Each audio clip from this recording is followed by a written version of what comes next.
Welcome to the last lecture of this course. Today, I'm a bit ambitious. I want to cover a number of things, but not at the level that we've been covering topics before, but just to help give you the bigger picture. So we'll talk about tensor networks in more than one dimension. Okay. I also want to give you an idea of what happens with statistical mechanics, how these same techniques can be applied not just to quantum systems, but also to statistical mechanics, to computing partition functions. And also I'll mention briefly holography. And I hear that Freddy mentioned holography or tensor networks in holography yesterday, which I missed. Very good. So let's start with tensor networks in more than one spatial dimension. And for that, what I mean by that, I want to cover two aspects here briefly, but hopefully we'll get the main point. I want to talk about what happens with the area law in higher dimensions, how to have tensor networks that are compatible with this area law, that can reproduce this area law. And also, I want to, in higher dimensions, I also want to be able to go beyond the area law. I want to be able to account for the logarithmic correction to it that we see in some ground states in 2 and higher dimensional systems. Okay? So that's what I want to do. And we start by just remembering a lesson we learned in one dimension, which is there is a relation between how we've connected the tensors together, right? We want to build a tensor network for a given system. There is a relation between how we connect the tensors together and correlations and also entanglements. So remember very briefly that in one dimension, if we use a matrix product state, then the 2-point correlator between this point and that point decayed exponentially in L. And we could interpret this as exponential in the distance within the tensor network between these 2 points. And then applying the same principle, we saw that in the meta, we also had that the 2-point correlator were related to the exponential of the distance within the tensor network of 2 boundary points. And the difference between these two cases was that the distance within the tensor network here was L, whereas the distance within the tensor network here was log L. And that implied getting exponential decaying correlations, and in this case, polynomially decaying correlations. So that was all about being able to define a distance in this geometry given by the tensor network. And then entanglement entropy had to do with connectivity, how hard it is to break our tensor network so that we have our region A separated from the rest. Okay? And in the MPS, that could be done by breaking 2 bonds, regardless of the size of A, regardless of L. And that gave us a constant, an upper bound, constant upper bound to the entropy, whereas in the meta, the larger the region you had down here, the more bonds you had to break in order to split the tensor network into 2 pieces. Okay? And that number of bonds that we had to break had to do with, were related to the region L, the size of the region, so to L, by how many scales we had to go up and then down. And so that was log L. Okay? Very good. So we want to go to higher dimensions. And one thing we can do is we can try to think about how to generalize these 2 types of tensor networks. So if we take the MPS, remember the geometry of the lattice and the geometry of the tensor network are the same, a one-dimensional array.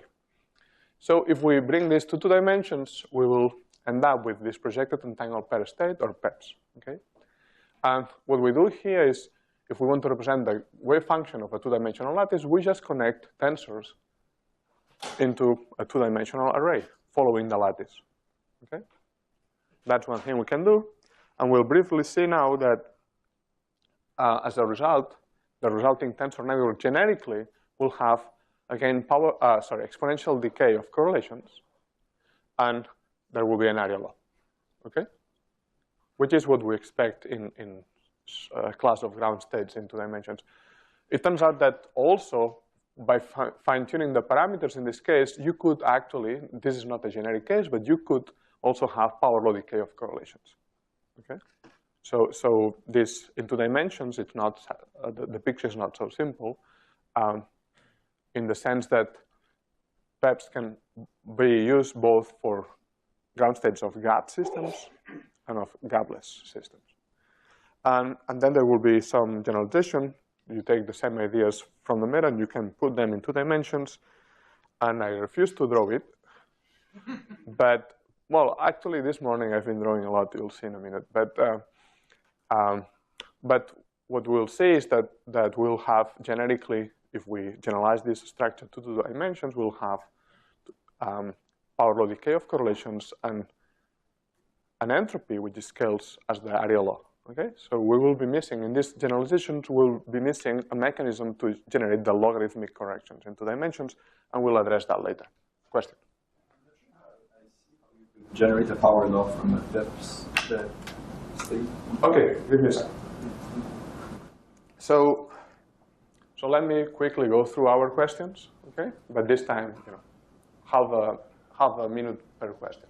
Efficient representation. Well, I don't know what to say. I didn't say anything. Can have many tensors. It's proportional to the number of sides, okay?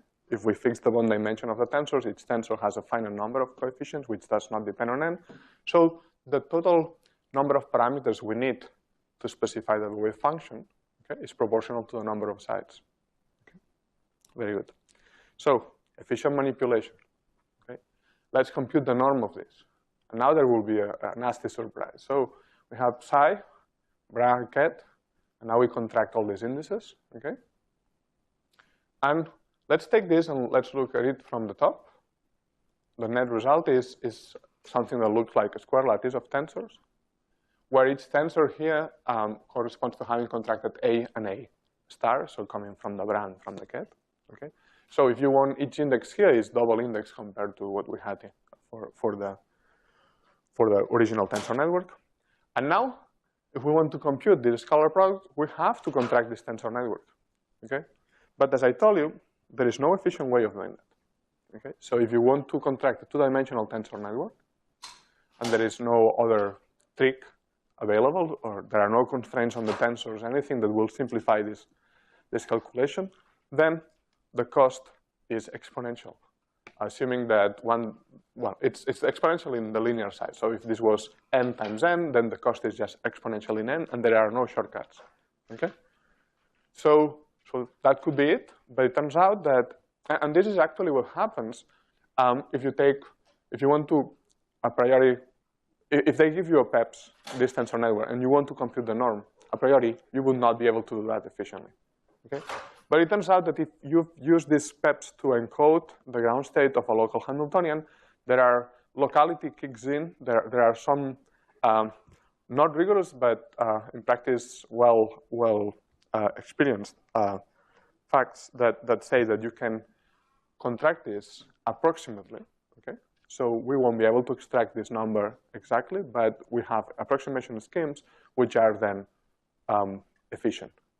So basically, if you look at this, you could think of this as a 2-dimensional problem where now you could use tensor network techniques to, for instance, take the row. If you look at this, let's look at the upper row. This looks like a matrix product state.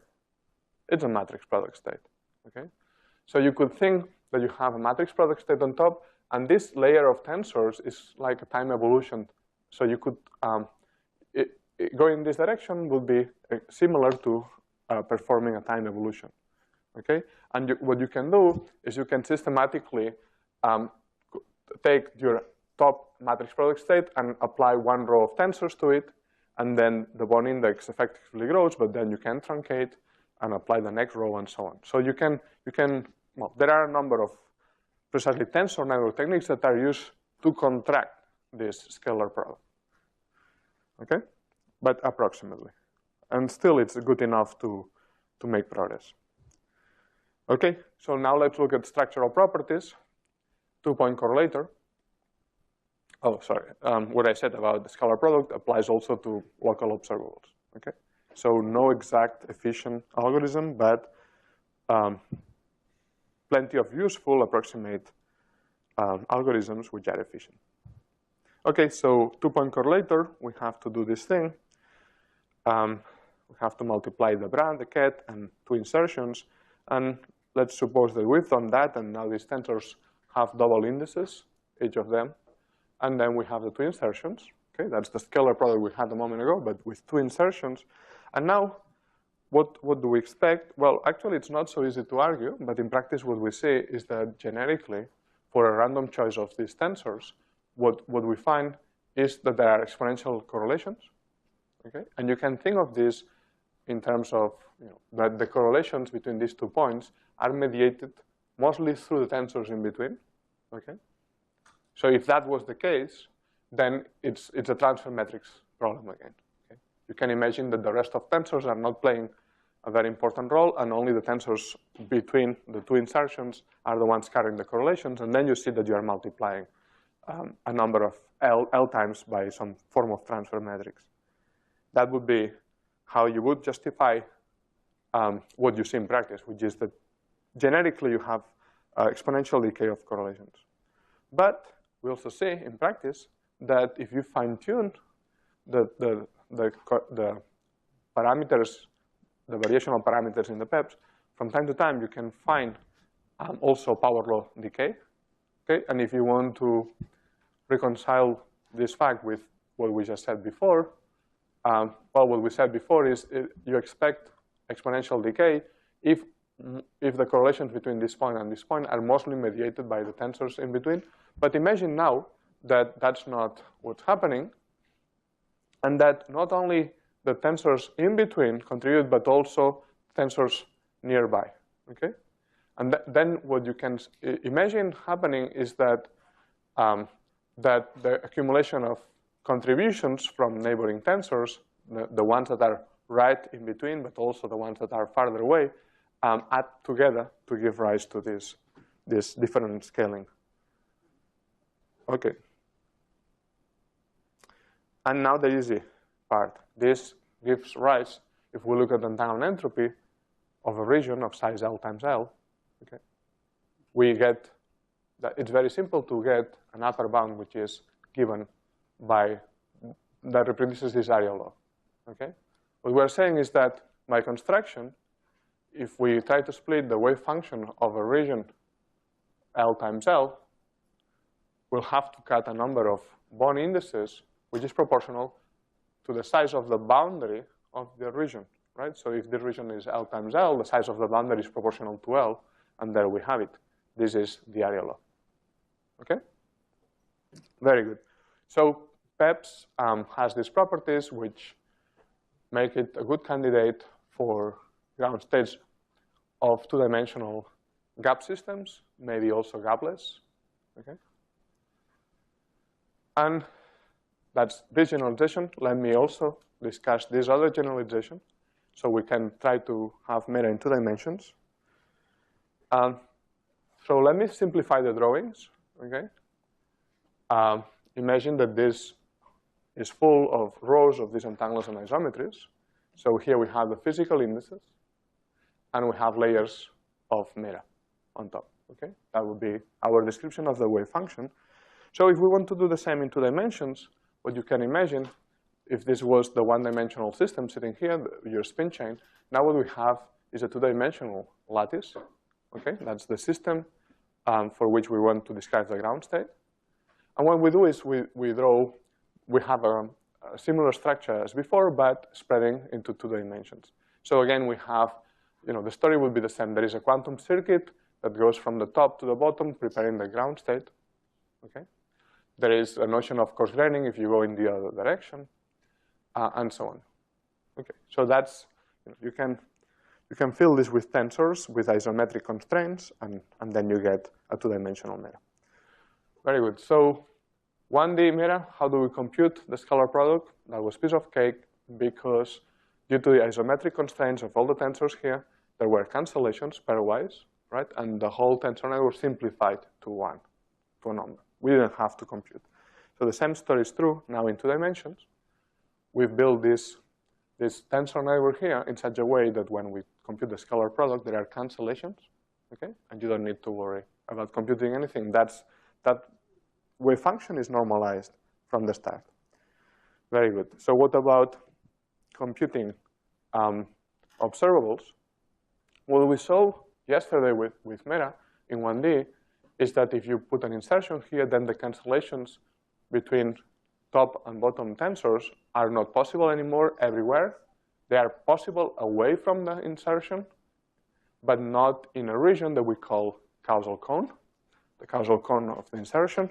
And what that meant is that this tensor network simplified into a one-dimensional tensor network where this dimension is scale, okay? It corresponds to scale. It does not correspond to the physical one dimension we started from, but it corresponds to the scales in the system. And then we could efficiently contract this because it's a matrix multiplication problem where you multiply many matrices as you move through scale. So what's the deal in 2 dimensions? Actually, exactly the same, okay? If you put an insertion, then the cancellations are no longer possible near the insertion, and you're left with, again, a one-dimensional structure, which runs through scale. So it's the same principle, okay? You may think, oh, here I have a tensor network, which is 2 dimensions plus an additional dimension. Actually, when you try to compute the expectation values, the physical dimensions disappear, both in 1D and in 2D, and you're left just with the work that you have to do is to contract a tensor network that spreads only through scale, so it's a one-dimensional tensor network, and we know how to efficiently do that. Okay? Is that clear? Okay, so 2-point correlators. 2-point correlators, what we do is we put 2 insertions. That was in the 1D case, okay? And then we had the more complicated structure that was left, which again corresponds to the causal cone of these 2 insertions.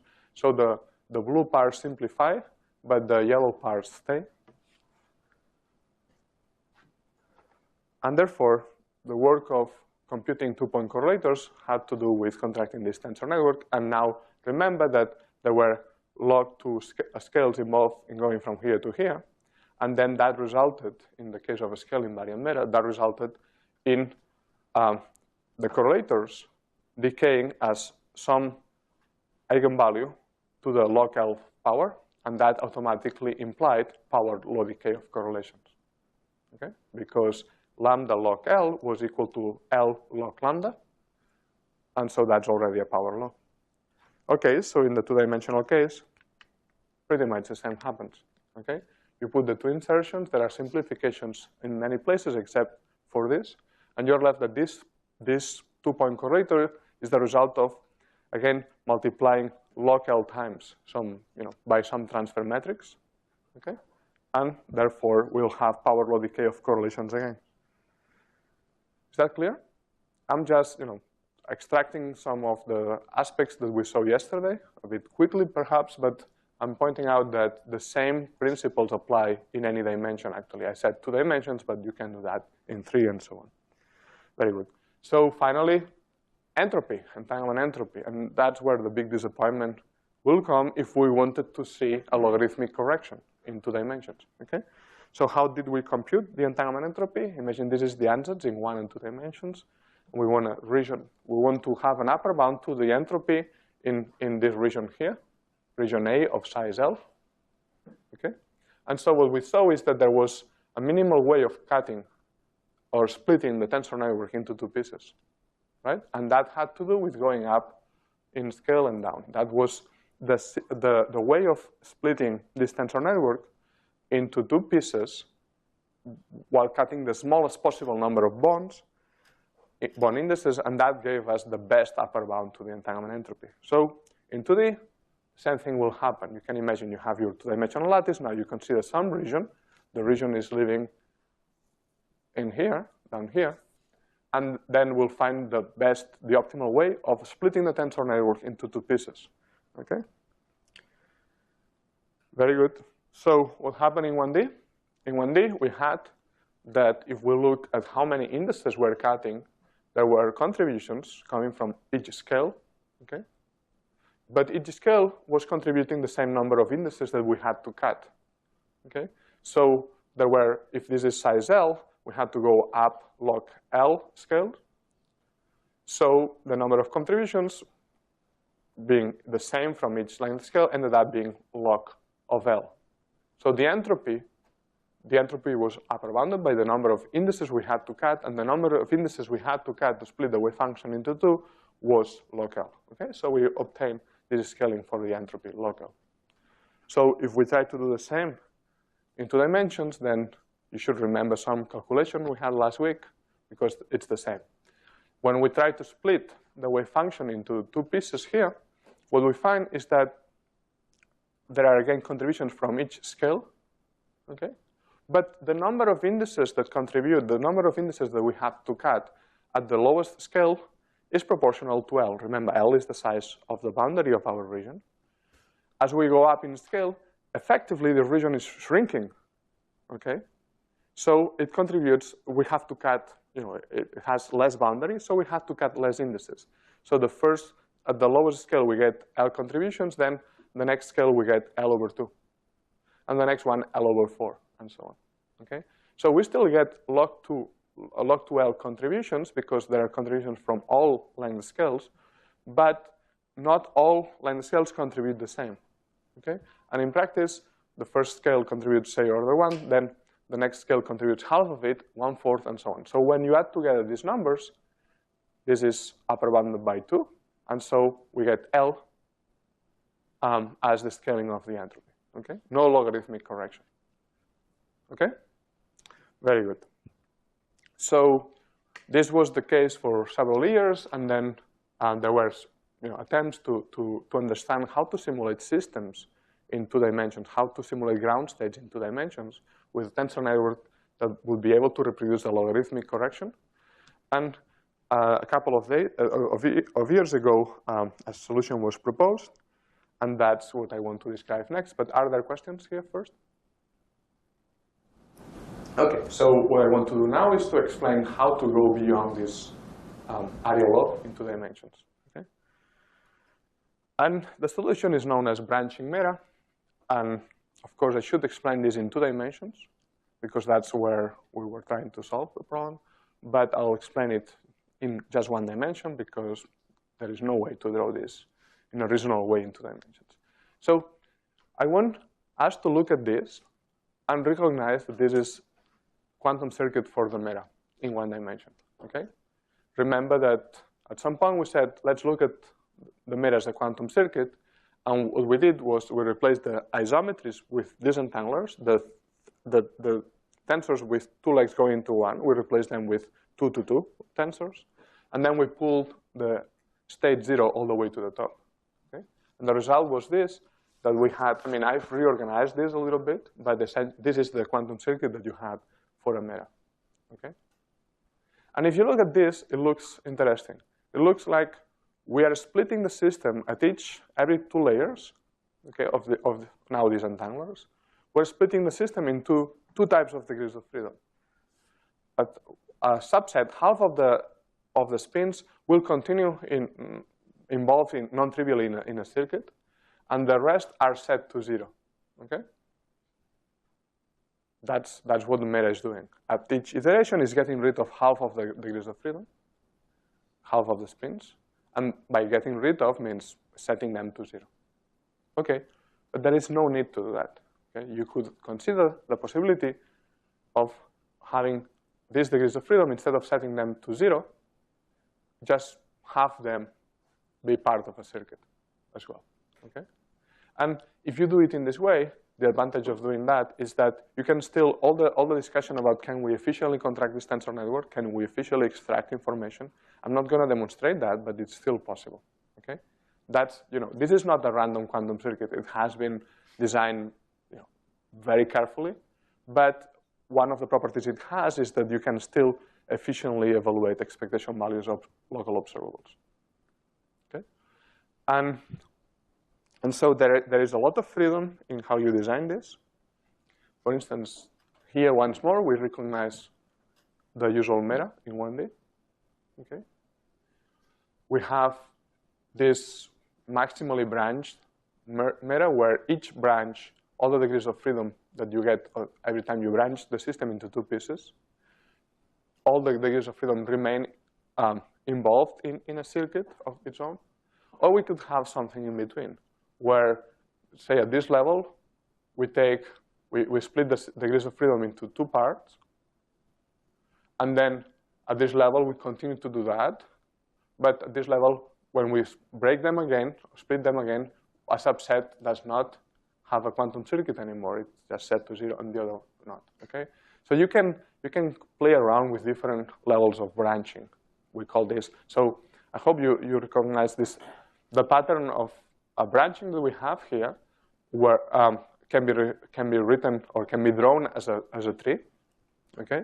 What we're saying is that there is, in this case, one branch which remains, for which there is a non-trivial circuit all the way to the top, to the largest scales, whereas the rest of the circuit becomes trivial. Okay? It goes straight into zeros. And in the maximally branched meta, you have that all the branches contribute in the same way. And then you have options in between. And the point of this construction is that the entanglement, the scaling of entanglement, is affected by the branching structure. Okay? So this plot here is a plot of entropies. It's log L versus entropy. So if you see a straight line, that corresponds to this logarithmic scaling that we've been using in the meta for critical systems in 1D. Okay. And what we're saying is that, remember, the motivation was we saw how entanglement scales in ground states. And that was the hint to develop new strategies to efficiently represent wave functions. But it's interesting that after that, we've understood how to generalize these tensor networks such that now we can actually have volume law, okay, while keeping efficient representation. So we can efficiently represent and extract information from the wave function, but we're no longer constrained to having a small amount of entanglement. Okay? The branching meta is an example where the entanglement in 1D can fulfill a volume law, not an area law. And yet we still retain all these properties of efficient representation and efficient contractibility. We still don't know what these states here, which have volume law, they are still non-generic in the Hilbert space because they can be efficiently represented, and generic state in the Hilbert space cannot be efficiently represented. It requires exponentially many parameters. But we still don't even understand what these states, these branching meta states, are good for, or what do they represent physically. Okay, so that's still unknown. But in any case, this was an illustration in 1D that we can now beat the area law, the logarithmic corrections to it, and so on. Very good. So how does this work in practice? Well, what's happening is that suppose ignore this part here. Okay, if you ignore this part of the tensor network, then you would obtain this part here, which corresponds to the regular meta. And what we said is that the entropy on meta is a contribution from different length scales, right? We've been saying that how many bonds we have to break. Well, there are contributions, bonds that we have to break coming from different length scales. If you have a branching structure, what's going to happen is that different branches will contribute to this entropy. Okay? So for instance, if we had two branches, instead of a logarithm, we'll get sum from, well, two contributions that are logarithms. Of course, the sum of two logarithms is a logarithm, so we will not change the asymptotics in this case, but I'm illustrating the fact that we can add contributions from the different branches to the entropy. And then if you do that, it turns out that depending on the branching pattern, in one special dimension, you can go from the logarithm scaling, all the way to the volume, so L. And in larger dimensions, you can also go from the area law all the way to the volume law. Okay? So L to the d minus 1 all the way to L to the d. And in between, for a particular pattern of branching, you see these logarithmic corrections. So for this particular pattern of branching that gives rise to logarithmic corrections, there are tests that have been made where you can see that actually this wave function, this tensor network, this branching mirror, is a good representation of ground states of two-dimensional free fermionic systems with logarithmic corrections. Exactly homework number 2, which I hear some of you managed to complete. For that state you can efficiently represent it with a branching mirror. Okay, so let's then put this all together, right? That's one of the conclusions of the whole course. We have, in the second week, we saw the scaling of entanglement entropy. We saw that we could look at it at different, for ground states, a different number of spatial dimensions, 1, 2, and 3. What we saw is that gap systems always obeyed an area law, which in 1 dimension means a constant, in 2 dimensions L, in 3 dimensions L squared, and so on. So we had this area law. And in larger dimensions, well, and for gapless systems, we had 2 possibilities. So in 1 dimension, there was always a logarithmic correction, but in 2 dimensions, we could have either area law or a logarithmic correction to it, and the same in 3 dimensions. And this depended on how large the Fermi surface was. Okay? Very good. So what I'm saying is that, well, we saw this week that we had a matrix product state that had the right properties to describe ground states of gap systems in 1 dimension, and a mirror that had the right properties to describe the ground state of gapless systems in 1 dimension.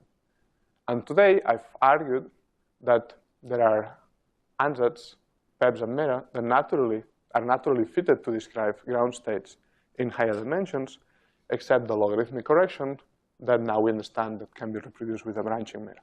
Okay, so we've covered all the table. For every single type of scaling that we have observed in nature, in the ground state of gap of a local Hamiltonian, we have found a tensor network that matches that behavior, and that implies that we can, in principle, efficiently simulate the system. Okay, so that's the tensor network program. But I have to say that, sure, in 1 dimension, it's been a very clear success. In more than 1 dimension, so in 2 dimensions, say 2 dimensions, we have the theory, we have proofs of principle, but in practice there is a computational overhead there that we are still fighting it. So it's very clear that these descriptions do not scale exponentially in the system size. Okay, they are just linear. But still, you have to, there is a 1 dimension, you have to contract all these tensor networks. This is the part that we have not seen in this course, how to actually do these calculations.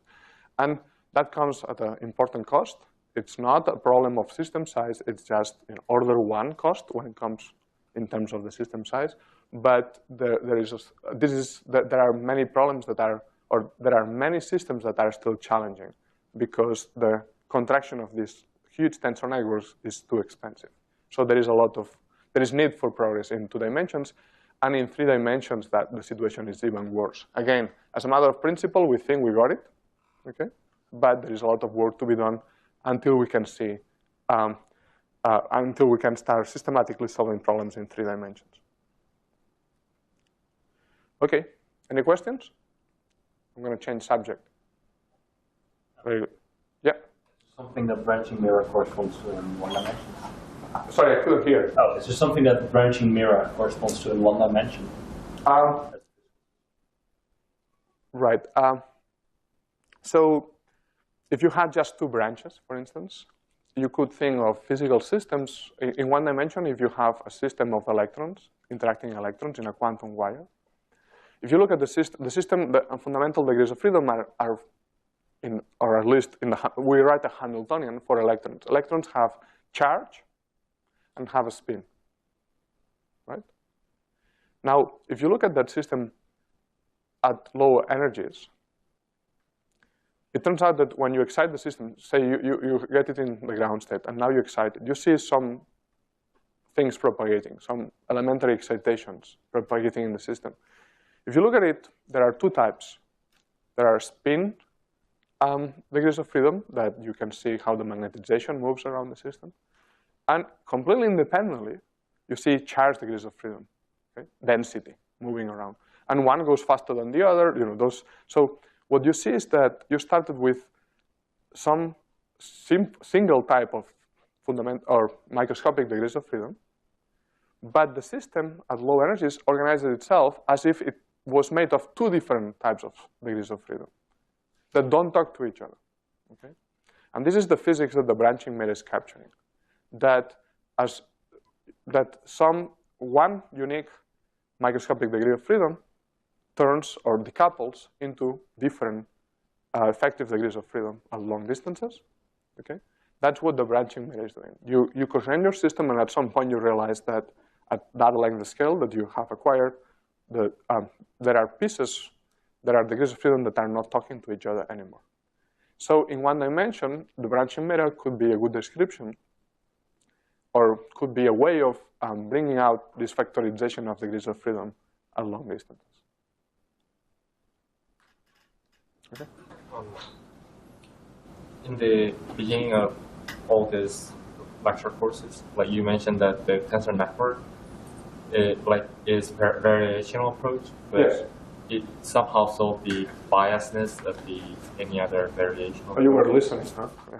Okay. Yeah, remember I said that, yes. Yeah, but, up to now, I'm not so clear how tensor networks go around the biasness. Look, okay, it's not clear, but look at this table. All I said here is the ground, all I used is I said ground states of gap systems in 1D have this bound area law, right? So the amount of entanglement of a region is proportional to the size of the boundary of this region. Okay. That is true for all gap systems.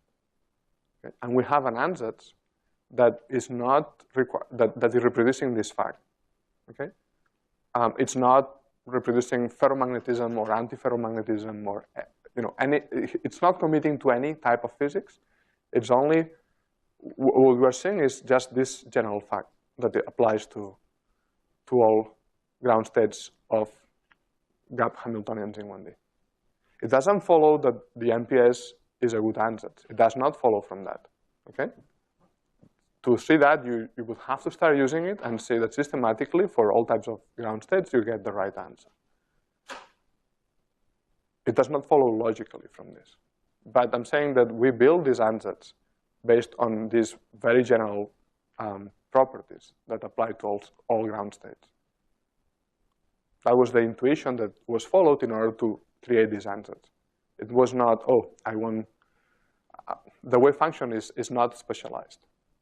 At least by construction, right? The intention was not to accomplish certain type of microscopic phenomena.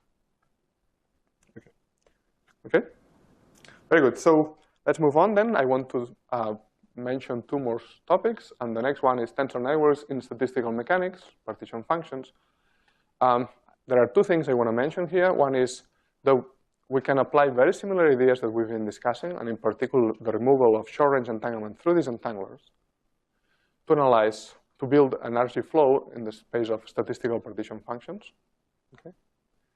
And then I want also to mention that while working with statistical partition functions, suddenly we saw that we would obtain meta out of it in some way that was not expected at all. Okay, so let me do that. Remember that during the first week, we analyzed the quantum spin Ising model, okay, and then the partition function for the 2D classical Ising model. And those were two completely different objects, but they started behaving in the same way at some point, okay? And what we will see now is more of the same. So you can think of the Euclidean path integral or an Euclidean time evolution for a 1D quantum system as an object that lives in one dimension of a space and one dimension of Euclidean time. And that is somewhat similar, at least formally, to a two-dimensional classical partition function where you have, again, a two-dimensional object, but these two dimensions correspond to space, okay? Space and Euclidean time, space and space, okay? So it turns out that, as you saw already during the first week, we can actually write, at least you saw that the two-dimensional classical partition function could be written as a tensor network, okay? But this was not an ansatz, this was an exact description. What we did was we took the Boltzmann weights of the two-dimensional classicalizing model, and we wrote them locally as tensors, and we multiply all the tensors together, and that was our partition function. You can do something very similar with Euclidean path integral. Okay? So here, tensor networks are not an approximation, are an exact representation. Okay? We're just saying, let's write things as a tensor network. Okay, and now the goal would be, so there are tensors here, and the goal could be to compute this. Okay? But if you look at this, this looks like the scalar product of a PEPS with itself that we saw before. So whatever tools, tensor network tools we've been developing to contract PEPS can automatically be applied here. Okay? And that's one of the things that you can do with statistical mechanics. You write your partition function of a classical system as a tensor network, and then you use tensor network techniques to contract it and compute the partition function, the number that it represents. What I want to discuss, though, is something, I mean, this has been done successfully, but I want to discuss another type of research that has been done in this direction, which is we take this partition function as expressed as a tensor network in 2 dimensions, and we define an energy flow in the space of these tensor networks, which means that we come up with some strategy. I don't think you can see this very clearly, but now we have that these tensors, 4 of them are grouped together, okay, and replaced by a coarse-grained tensor. Each tensor here corresponds to 4 tensors there. And we could iterate this. Okay, so if we manage to define a tensor network, a coarse-grained transformation in the space of tensor networks, then we could use this to have an energy flow for partition functions. Question? But when you adopt 4 tensors to 1, then the indices would get a lot bigger, right? Yeah, and that would be a problem. That's the problem. Yeah, but we would have to coarse-grain to truncate that index in some way. Okay? So this is part of the magic. This is part of what we need to do. So we want to keep the computational cost in check, and that requires some effort. And let me mention that there have been, over the years, many proposals. Maybe one of the most important ones is by Levy and Nave in 2006, called Tensor Renormalization Group. They understood how to systematically truncate these bond indices that were growing, okay, to actually compute, obtain an efficient calculation for gap systems. All right, so what I want to briefly discuss is that as of just 1 year ago, there is an alternative method which happens to look complicated. So this is the steps that you take in order to go from A to A prime, in order to coarse-grain 4 tensors into 1. And there are many details, and even if I had more time, I don't think they will be very interesting. But I want to point out the key of this approach, which is introduction of disentanglers, okay, to remove short-range correlations. This is a classical system, but you can still introduce unitary transformations to reorganize locally your degrees of freedom, and then isometries to truncate these degrees of freedom. Now, the previous proposals, TRG, the one I just mentioned from 2006, had this part here. It was taking two indices into 1 through isometries, okay? But it did not have these disentanglers. And so what has happened in the last, and this is quite recent, we're talking about the last year, is that thanks to that, we now have an energy flow in the space of tensor networks that reaches fixed points where you would expect them, okay? And what do I mean by this? I mean that let's take the partition function that you considered during the first week, the Ising model, okay? Partition function for the 2D classical Ising model. What you have there is that if the temperature is below the critical temperature, okay, you are in a gap phase. That's the symmetry breaking phase. So what I'm going to do here is I'm going to take the sequence of tensors that we obtained through coarse-graining, and I'm going to plot them. What do I plot exactly here is, these tensors have 4 legs, but if you put 2 together and 2 together, that's a matrix, right? And now, once you have a matrix, you could just have a plot of the different components of the matrix, at least of how large, how different from 0 they are. So if you take black as 0, white as large, this is a plot of a matrix, okay? Where you see that there are a number of large coefficients in white, smaller coefficients in yellow and red, and so on. Okay? So this is telling you have some form of matrix there with a number of coefficients. And now what you can study is what happens to this matrix during, as you iterate this coarse-graining transformation. And what you see in general is that when I say matrix, I mean a matrix form of a tensor, right? So what we're following is the RG flow of tensors as we change the scale, as we coarse-grain more and more. And what we see is that these tensors are changing, okay? And they flow towards a very, very simple fixed point, okay? A tensor that has only two non-zero components. Okay, what happens if you apply the same type of strategies with these entanglers to the critical fixed point? So now we take the temperature to be critical. So this is the partition function of the 2D criticalizing model. Now, 0.9 or 1, this is very similar, right? So when you start the flow, the tensors that you start from, they look very similar. And indeed, if you look at these two drawings, well, they are not exactly the same, but they are very similar. They have non-zero coefficients in the same places with roughly the same magnitude. That's because there is continuity with respect to temperature at the local level. But as you start coarse-graining, now you see a completely different behavior from before. Actually, before, we were flowing towards a very simple fixed point. Now, we are actually stuck in a not so simple fixed point, okay? And that's compatible with being at criticality. Criticality, we have a fixed point, right? Which is non-trivial. And finally, if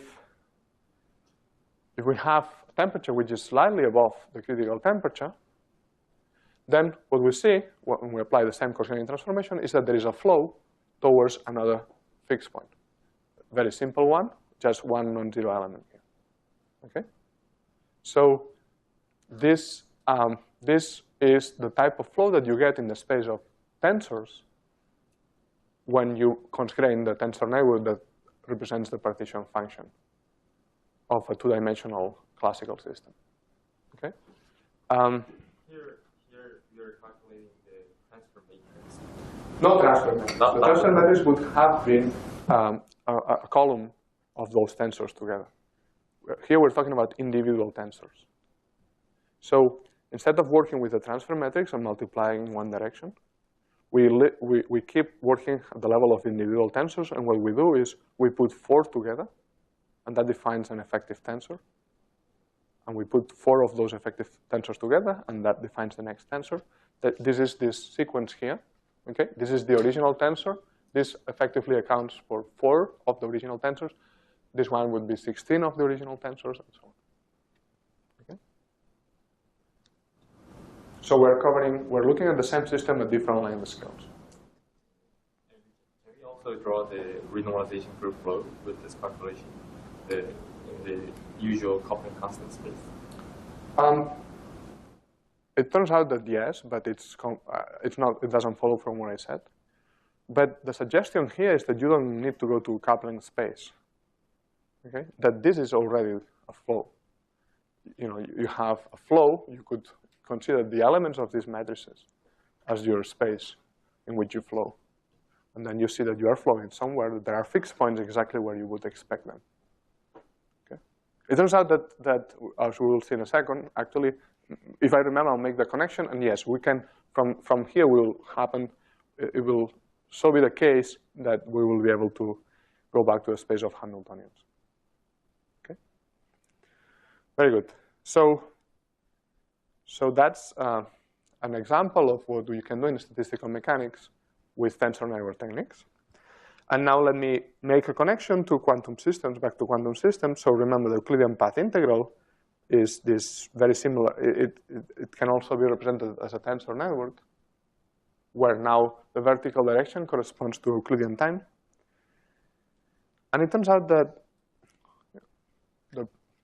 this partition function or Euclidean path integral is a number, but if instead of considering the whole number, you just make a cut, that corresponds to a Euclidean time evolution, where now we make a cut at some point. Okay, so if we had the whole plane, that would correspond to the Euclidean time evolution or the partition function on the infinite plane. But if we just consider the upper half plane, so imagine that we cut this tensor network somewhere, okay, what we have is actually what we know that should correspond to the ground state of the system.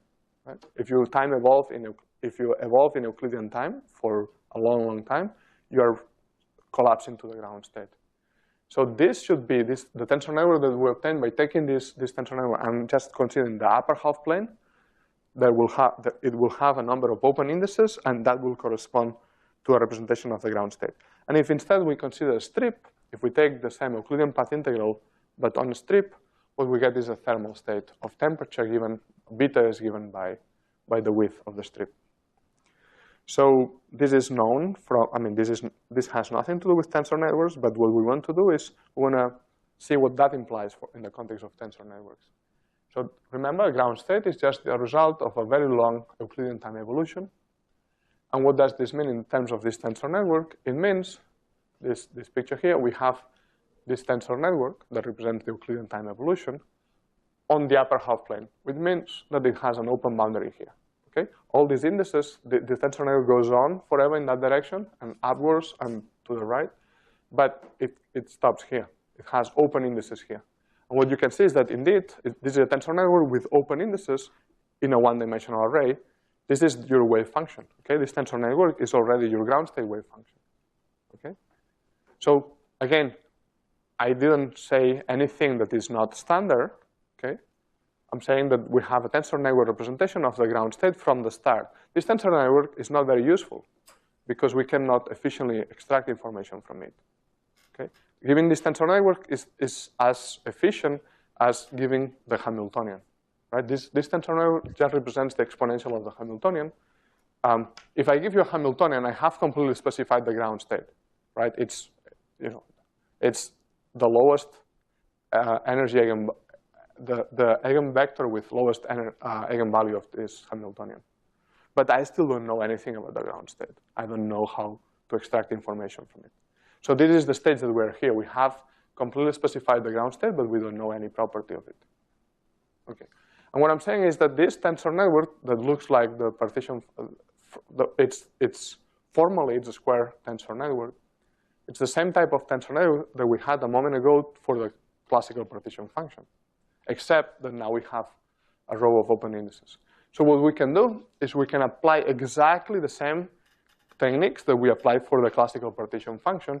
And remember, it was a very strange sequence of things that mapped initial tensor A into some tensor A prime. Okay?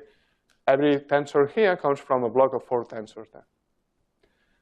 Okay, so we can do this, but because there is a boundary, there will be some steps that will not happen in the boundary as they happen in the bulk. For instance, I told you this was a disentangler U and a U dagger. Of course, U and U dagger disappear in this step. But at the boundary, there is a U, but there is no U dagger because the U dagger would be on the lower half plane. So the disentanglers stay here. They cannot go away. Okay? And you do a few more steps, and here we have isometries, W, W dagger, that in the bulk will disappear, but at the boundary will not disappear because there is no, we have a cut. And these tensors would disappear if we put the lower half plane. What I'm saying is that by applying exactly the same transformation that I would apply for a classical partition function, when I apply it in the presence of a cut, okay, there is some abstraction to eliminating there is some residual set of tensors down here, which are a row of disentanglers and a row of isometries, which connect the new degrees of freedom with the old degrees of freedom, okay? The microscopic degrees of freedom with the coarse-grained ones. And now, if I ignore this, what I get here is something that looks like the same as at the beginning. It's a tensor network, a square tensor network on the upper half plane. So I can coarse-grain this one again, okay?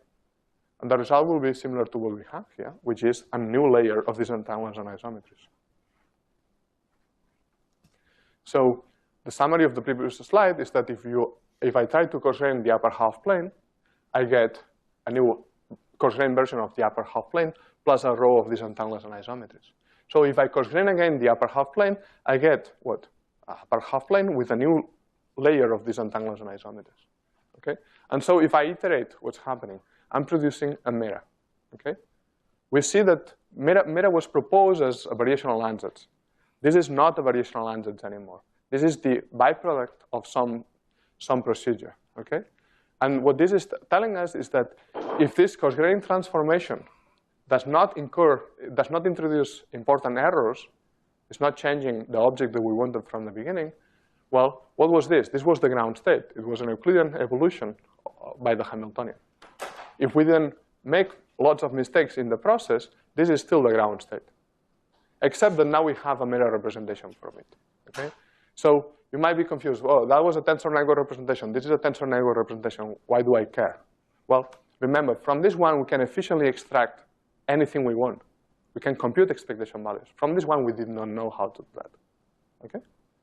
So we stopped working on quantum systems for a while.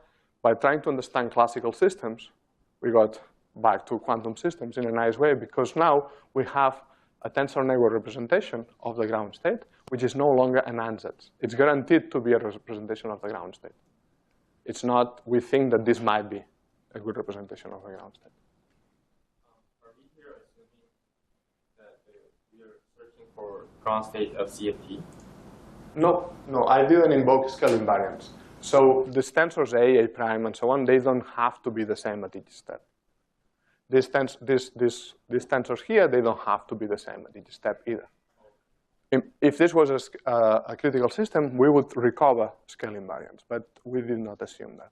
So that the mirror-like structure may not be necessarily equivalent to the mirror we saw previously, which have the same tensor for every right. When we tried to get some intuition previously on what mirror was doing, we assume scale invariance in order to recover power decay of correlations. That was just, cartoon picture, or if you want something valid for in the case of a scale invariance. But if mirror can represent ground states which are not scale invariant, mirror can actually also reproduce exponential decay of correlations. But if you are in the scale invariant regime, then you have power law decay. Okay, so TNR, this tensor network renormalization, applied to the upper half plane, gave us the ground state mirror. Now, it turns out that if you play the same trick with a thermal state, remember, a thermal state can be understood as an Euclidean time evolution, an Euclidean evolution by the Hamiltonian by a finite time beta. Okay, again, that is a statement that has nothing to do with tensor networks. But if you take this object and you express it as a tensor network, then you can apply tensor network techniques to evaluate this object. And when you do that exactly in the same way that we just did, meaning apply tensor network renormalization in the bulk, you take 4 tensors A into a tensor A prime. But at the boundary now you have 2 boundaries, and the same thing happens as before. Layers, there are residual tensors, disentangles and isometries that appear. Okay? And then you can constrain this. Since beta is finite, you can do that log beta steps, and you are done. And you end up with an object like this. This object has some coarse-grained tensors in the middle, and then some layers of disentangles and isometries. Okay? And so we actually didn't know. This is a meta for a thermal state. This is a meta for the object we started from. Okay? From which we can, again, efficiently extract any information we want. The rules that I described how to efficiently contract this tensor network apply here as well. Okay? So it turns out, however, that before this construction, we did not even know how to optimize a thermal mirror. Because if you have an ansatz for the ground state, you have a clear rule there. How do you optimize it? You minimize the energy. But for a thermal state, the rule it's much more complicated. Okay? You have to invoke some entropies, and it's not very clear how to proceed. So this gave us, we have obtained here as a product, an unexpected product, a thermal mirror for the first time. Okay? Very good. And now I'm running out of time. And what I was going to do here, I wanted to talk about tensor networks and holography. And all I wanted to say is something very similar to what Freddy said yesterday. I know not all of you attended his class, But as a matter of fact, if you don't know holography, it doesn't matter what I say. It's going to be hard anyway. So what I want to say is that when you look at this tensor network, Meta, we already established that it was a very accurate. We established numerically that it was a very accurate representation of ground states of CFTs. And also, we've been insisting that it spreads in an additional direction, which corresponds to scale. But that very much sounds like the holographic principle, which relates the theory in some dimensions to a theory of gravity in an extra dimension, where this extra dimension is understood as a scale in the boundary theory. So I think what I want to say here is that there are suggestions, the way we compute entropies, the way we compute correlators. This all suggests that it has analogs in holography. And so based on those, there was at some point in 2009 a proposal by Brian Swingle that Meta was realizing on the lattice and this ADS-CFT correspondence. And then there has been a number of important contributions by other people as well in this, which I don't have time to discuss. I'm happy to talk about these things. Actually, there is this contribution by Benny Yoshida and collaborators. Benny is a postdoc here, a senior postdoc at Perimeter, and he gave a talk on this yesterday. I don't know if you had a chance to attend it. Maybe it's recorded on Pirsa. This is not a Meta, it's a tensor network that again has a similar shape, but it's a different proposal, and it's also being studied in relation to the bulk boundary correspondence. Okay, so, and then there has been a more recent proposal, by Bartek Czech and collaborators, which I think establishes what Meta is in relation to holography. So the key there is Meta is a tensor network. We connect the tensors together, okay? But it's also, it has also the tensors are constrained to be isometries and disentanglers. And if you take that into account,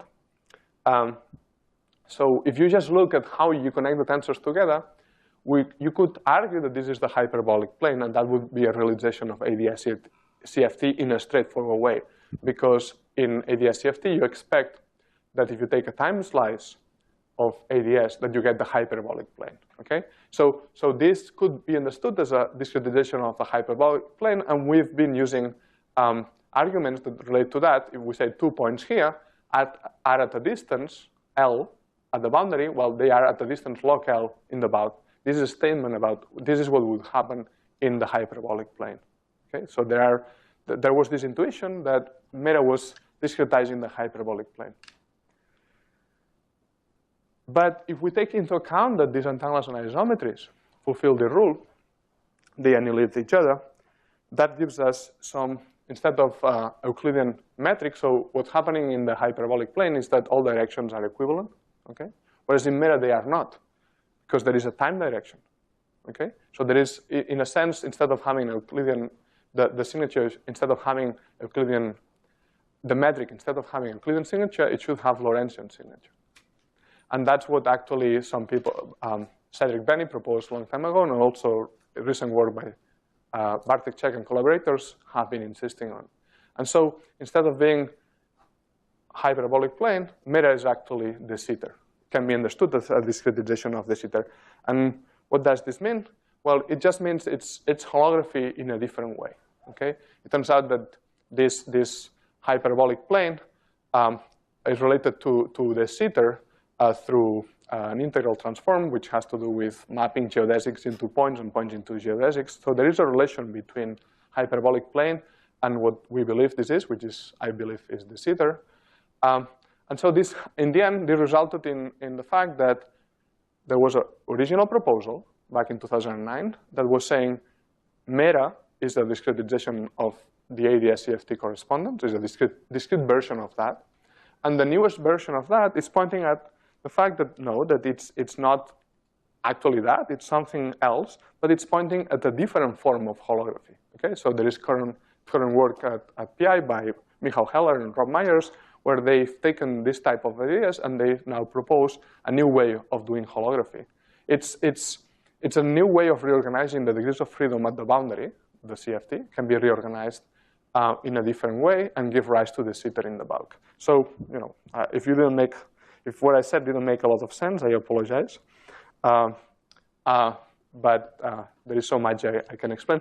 The point being that tensor networks are being taken very seriously in the context of holography, at least by some people. Okay, so I want any question? So I want to finish. I want to summarize the course. We have 3 weeks. The first week we talked about diagonalization of Hamiltonians. The second week about ground state entanglement. Was that the question? Okay, good. And the third week we've been talking about tensor networks, and there was a clear logic here, right? So in the first week we learned how to diagonalize Hamiltonians, so that in the second week we could study ground states, and in particular their entanglement. And then learning what we learned about entanglement, this area law and corrections, logarithmic corrections, was the intuition we followed to build tensor networks. Okay? We built tensor networks aiming at reproducing ground states efficiently. And so we learned from entanglement how to build those. But in the process, we've also learned about entanglement structure, because these tensor networks, now you can think about, say, you take the meta and you say, okay, I understand how a ground state of a critical system looks like. It's this shell-like structure where you have contributions to entanglement coming from all length scales. Okay, so we've learned about the structure of entanglement thanks to these successful representations of the ground states. And also we've learned, and this is the part that this course didn't pay any attention to, but now that we have these efficient representations, we can go back and try to diagonalize Hamiltonians much more efficiently. Maybe just the lower part of the spectrum, but still there is a lot of feedback there. We can use these tensor networks as basis for numerical techniques. There was a list of applications of tensor networks that are being used nowadays, and there was quantum chemistry, statistical mechanics, quantum gravity, holography, machine learning, and so on. And today I briefly mentioned statistical mechanics and holography. And then what's next? Or what did we not do that we could have done if we were more serious about computational physics? Well, these first 2 weeks were about Julia. We haven't talked about Julia for a week. I know that you've been doing the homework, so there was Julia involved on your side, but not on mine. What would be natural is to actually understand how to implement all these ideas in Julia, and that's something I cannot do in the next 2 minutes. So, but what I thought was a good idea is, if you want to learn a bit more, or just to complement these lectures, I'm still not going to teach you how to do that in a couple of days. But if you want to learn more, Eric Schnetta, which is a computational scientist at Perimeter, has agreed to give us a talk on Tuesday, okay, 11:30 here, on computational physics, general, just to give you a bigger picture. And then followed by a second talk on Julia on Wednesday, okay, at the same time, same place. And these talks will be open to everyone at PI, but they are directed to you, okay, in case you are interested. And then specifically, Marcus, this is the picture I could find. Do you like it, huh? So will actually provide us with some tips and some basic information about how to use tensor. Well, he's developed some functions to deal with tensor networks with Julia, and so he'll briefly describe those functions and will give you access to them, and in case you are interested in doing more. Okay, that's it. Thank you.